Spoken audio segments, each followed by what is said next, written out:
Okay. Hi. Hello.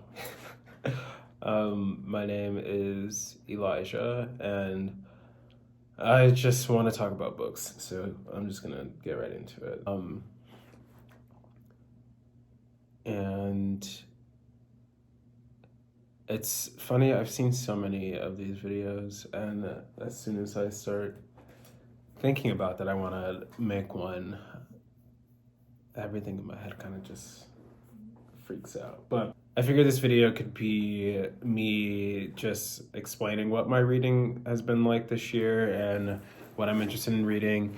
This isn't like an extensive, like, these are the books I want to read, but these are just the books that I have. I have my cold coffee.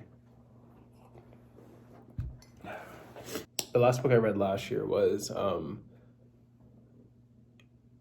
Widow Basquiat. I forgot who the author is. That was gifted to me by a friend, and it was very, very great. I knew that, like, this year I wanted to be, like, be on top of my shit a little bit. So I started off with a book that I've already read, which is James Baldwin's Giovanni's Room. Honestly, it hit better the first time.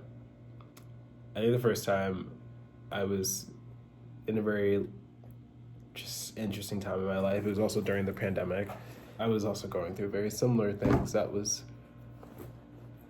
or have gone through things that I found I could relate to with the protagonist.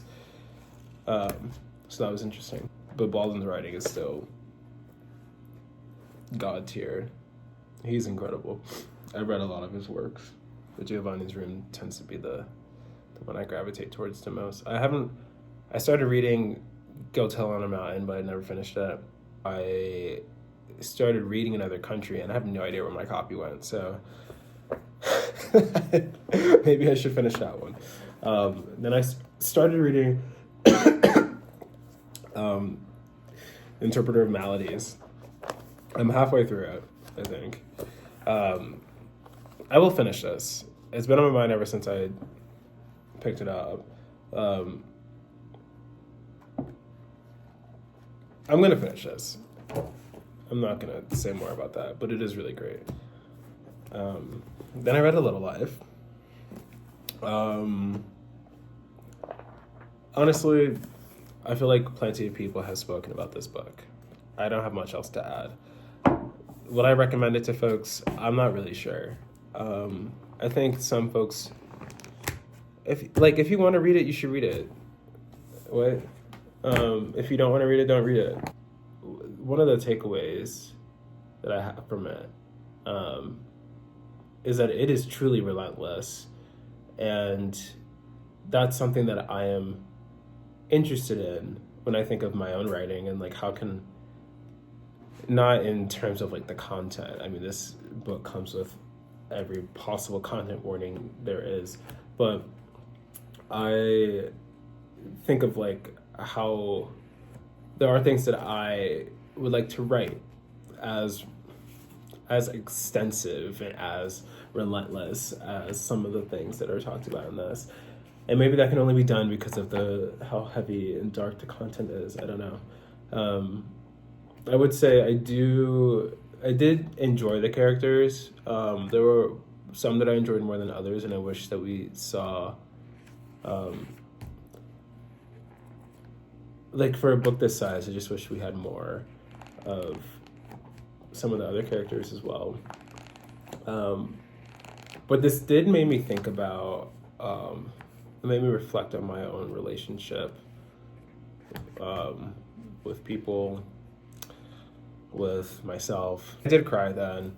I didn't think I was going to. I like made it pretty much the whole thing without crying, and then I was like fucking sobbing at the end. Go figure. Saddest book ever. Then after A Little Life, I read. Okay, so I guess what's happening is that I'm going over the books that I've read, and then I'll go over the books that I have not. During A Little Life, I read Time as a Mother. I'm on a mission to read a book a week, and this week is looking low. So I'm not sure. I'm not sure if I'll be successful in that. But because I was determined to read a book a week, I kind of just like sat down and read this, and I need to reread it because I don't really understand anything that happened. After a little life, I read Monstrilio. Basically, the premise of this is that a mother and a father lose their son because he was born with one lung and kind of lasted longer than doctors expected him to. He died still very young. The mother then, in grief and mourning, she decides to take a piece of his lung to save for herself, to which she then moves back home to Mexico City, and she comes across this tale or folk tale that if she may feed the lung, then perhaps it could grow into some being, that being hopefully being her son again. But what we find out is that it does grow, but it grows into a monster, and that monster is Monstrilio. And kind of the rest of the book is like, okay, well, what the fuck do we do now type vibes. And you like get Monstrilio as a child, and then like him as he gets a little older, and just like how do we exist with the things that we make. And Monstrilio is also relentless, but it's like, what is the nature of good and evil? I don't know. I thought this was really interesting, and I think about Monstrilio all the time. Another thing that I found fascinating about this too is that it's broken up into multiple perspectives. The plot continues, and that's something that I was really interested in. And we do eventually get Monstrilio's perspective and kind of what is going on in his head, and it is fascinating. And this is Córdova's first novel. Okay. I don't remember what I read after that. What happened is I started reading multiple books at the same time, and I love to do that, but I also struggle with it because then I get lost. And I'm reading multiple books right now and I'm lost. But in that somewhere, I picked up Sula by Toni Morrison, and I ate this shit the fuck up. This is probably one of my favorite books ever, I think. I don't know if I ever want to reread it because I don't want to disturb my experience with it as I know it. This is the fastest I've ever read any book. And I've read Beloved in high school. I didn't know shit about what was going on. And I didn't know much about Sula. I just had I read Toni Morrison's essays throughout my education, and for whatever reason, every time I thought about her novels, I only thought about Beloved, and I thought they all were like this super, I have no idea. I didn't know what the hell I was thinking, but I knew that she is someone I obviously super respect, and I read a lot of her nonfiction or her essays, and for whatever reason, I continued to dance around her fiction, but I picked up Sula. Truly, truly such an amazing example of friendship. Then I read Água, Viva by Lispector, Clarice Lispector, and I feel like a lot of folks are talking about Lispector right now, and I understand why. She truly is a genius, I think. It is weird to read Água, Viva. Because I'm also reading The Chandelier right now, which is her first novel. Água, Viva is this prosy, poetic thing, and just going off about the different woes of the world and our existence. There's one And I think it's really close to, our protagonist is really close to Lispector's own identity or whatever. But this is a time where I assume that she was painting a lot and maybe working in like doing some abstract painting, which I also found really interesting because I've had a moment, and I may still be in it, I'm not sure, where I was like, okay, words are too much for me and I want to paint, and I want to lean into the abstract painting because I feel like that it captures a way of expression that it's really hard to get with words, right? But then she like adapts this abstract painting method to literature, and she's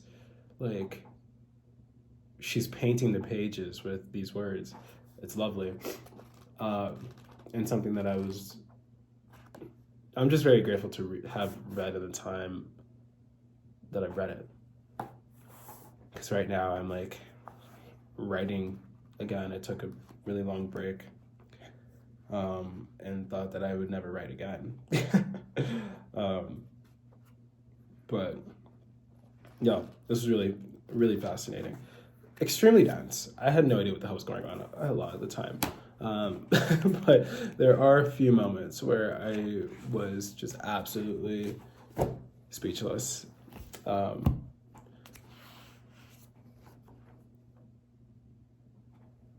Okay, that's all the books I've read, I think. I'm currently reading You're on a Stack of Books.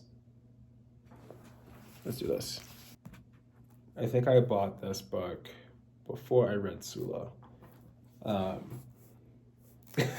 the reason why I bought this is because he's a genius, an absolute genius, is what Toni Morrison says about Henry Dumas. I came across an author that I studied, and they had quoted, I guess, a line of poetry from Dumas, and I was like, whoa, this might possibly be one of the greatest lines I've ever read. And I then looked him up and was surprised I'd never heard of him before, to which obviously any great Black writer has said amazing things about him. I just finished Scout, which I think is my favorite short story in here so far. Oh, I finished Harlem, actually. But I think Scout is my favorite right now. I'm about halfway. I hope to finish this by the end of the week, though. I highly recommend it, and I really want to read his poetry. I'm in like a short story era. I'm also reading, as I've already mentioned, The Chandelier by Lispector. After Água, Viva, I was like, I need more Lispector in my life. I also need more Toni Morrison. I have Beloved. I was rereading it. I don't know if I'm going to reread it right now. I think I need more time. I really want to do this. I want to work on a project with Beloved, so I'm saving it for when the time is right. But I feel like it's between Tar Baby and The Bluest Eye. One of those.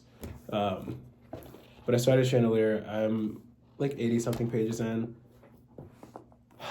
and she wrote this younger than I am right now. Stunning. And I'm also reading the Aleph and Other Stories by Jorge Luis Borges. I really like the idea of magical realism. I just haven't read much of it. So I decided to start with this. I really like the cover. Okay, so now we have books that I bought. I bought 2 as a gift. One is On Earth We're Briefly Gorgeous, which I have not yet read. But I gifted it to my partner. And then I bought All About Love by Bell Hooks, which I'm gifting to a friend. I'm not even getting to that book. I've read All About Love too many times. I love that book. So then these are just like the rest of the books. Will I get to any of these? I'm not sure. But one that I really want to read next month is The God of Small Things by Arundhati.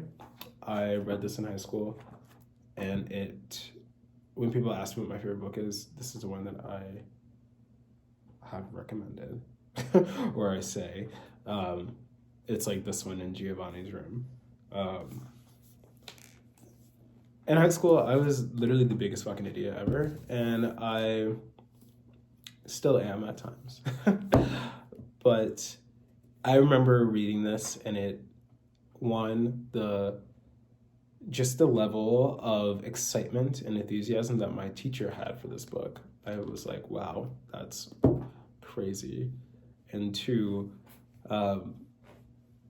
just how magnificent I remember Roy's writing to be. And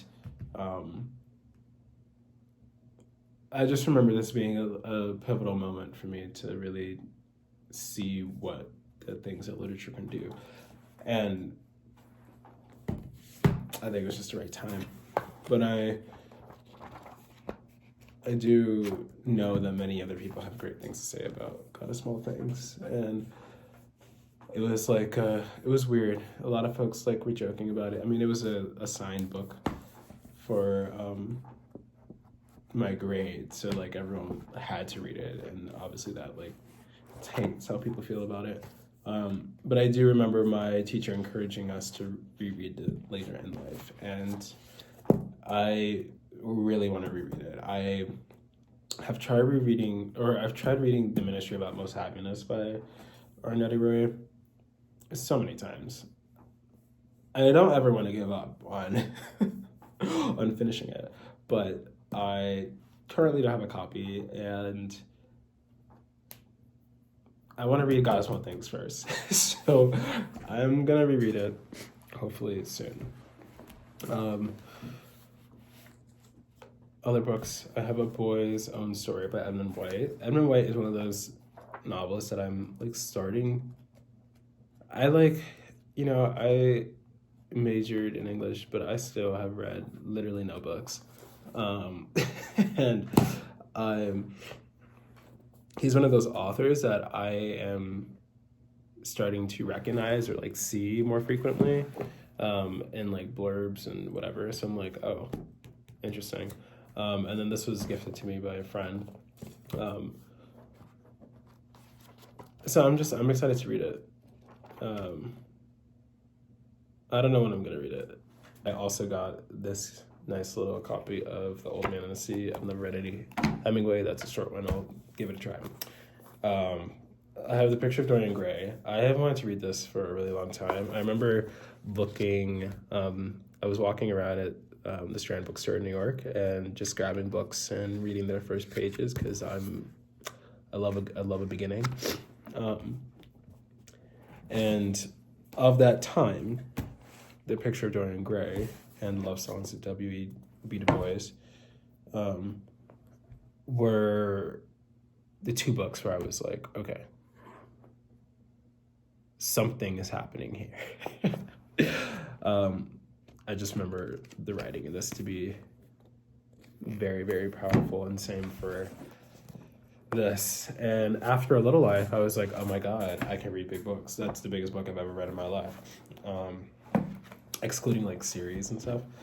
So then I was like, I want to read a big book because I really enjoyed that's another takeaway from Little Life, I guess. I did enjoy just being able to know somebody for a long time while reading. So I'm excited to get into this. Am I gonna finish this by the end of the month? That would be great. I feel like this is such a popular book. I don't have really much else to add to it. I'm really excited to read it. Boredom by Alberto Moravia. Yeah.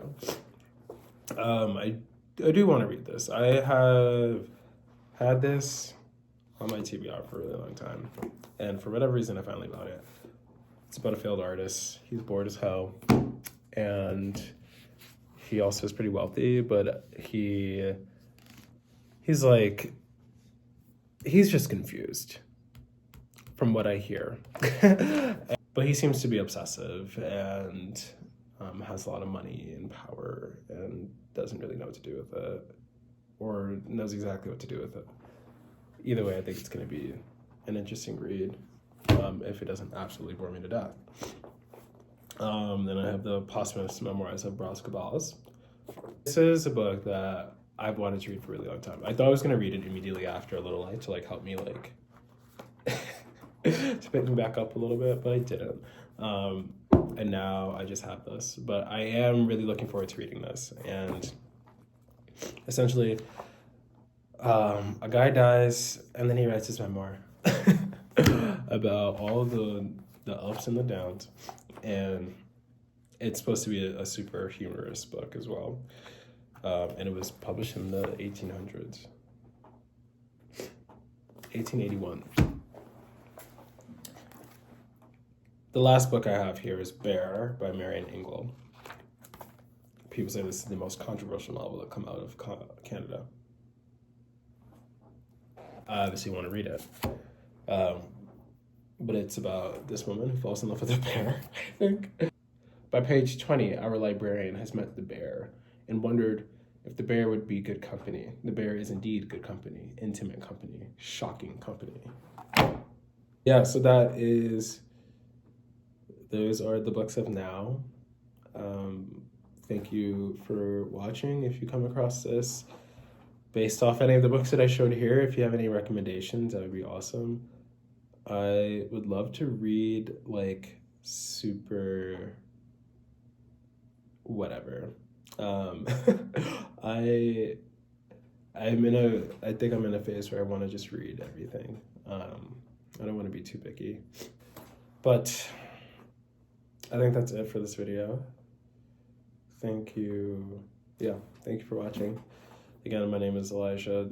If you want to follow along, follow along. If not, then I'll see you around. Bye.